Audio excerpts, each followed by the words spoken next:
اللہم صلی علی سیدنا و مولانا محمد۔ تختی نمبر 11 چل رہی ہے اور اس تختی کے اندر یہ بتایا جائے گا ہیجے رواں کیسے پڑھتے ہیں، حروف قلقلہ کون سے ہیں، حروف حلقی کون سے ہیں، غنہ کب کیا جاتا ہے کب نہیں کیا جاتا ہے، اسٹاپ کیسے کیا جاتا ہے، یہ ساری صورتحال ساری کنڈیشن آج کی تختی میں بیان کی جائے گی، تو غور سے سنیے گا، انشاءاللہ بہت فائدہ ہوگا۔ تو شروع کرتے ہیں، بسم اللہ الرحمن الرحیم۔ ز جیم زبر زج، را زبر را، زج را، تدو پیشتن، زجراتن، وقفن، زجرہ، زجرہ، اینڈ کے اندر گولتا آ جائے تو اسے ہا بنا دیا جاتا ہے اسٹاپ کی صورت میں، وقف کی صورت میں، ٹھیک ہے۔ دوسری بات یہ کہ را کو موٹا پڑھیں گے، اور تیسری بات یہ ہے کہ زا کو جیم کے ساتھ ملاتے ہوئے جیم کو ظاہر کر کے پڑھیں گے جھٹکے کے ساتھ، ٹھیک ہے۔ زا کو جیم کے ساتھ جب ملائیں گے تو جیم کو ظاہر کریں گے جھٹکے کے ساتھ۔ میں آپ کو بتاتا ہوں یہ جو رنگ آتا ہے یہ قلقلہ کہلاتا ہے، اسے رنگ کے لفظ قلقلہ کے ہیں، ٹھیک ہے۔ زج زج، ز جیم زبر زج، زج راتن، وقفن، زج رہ، ٹھیک ہے۔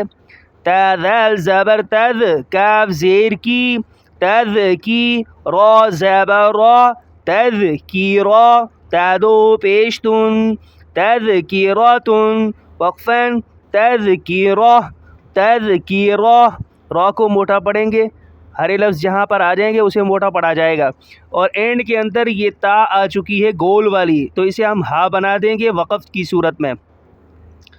میم سین پیش مس، فا زیر فی، مسفی، را زبر را، مسفیرا، تدو پیشتن، مسفیراتن، وقفن، مسفیرہ، مسفیرہ، را کو موٹا پڑھیں گے، یہاں ہرا لفظ آ چکا ہے تو اسے ہم پر پڑھیں گے، موٹا پڑھیں گے، ٹھیک ہے، اور گول تا بھی آ چکی ہے، اسے ہا بنا دیں گے۔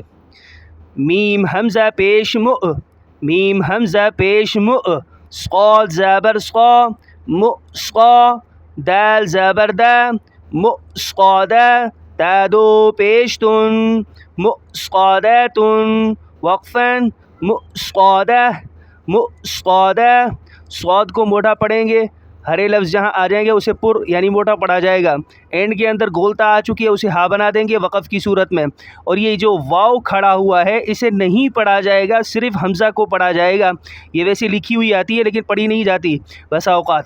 میم کو حمزہ کے ساتھ ملاتے ہوئے واو کو چھوڑ دیں گے، صاد کو پڑھیں گے، پھر دال کو، پھر تا کو، ٹھیک ہے۔ وقفن، مؤصادہ۔ آج کا سبق یہی ہے، ایک ہی لائن ہی ہے۔ اللہ تعالی ہم سب کو صحیح معنی میں قرآن سمجھنے والا بنائے۔ السلام علیکم۔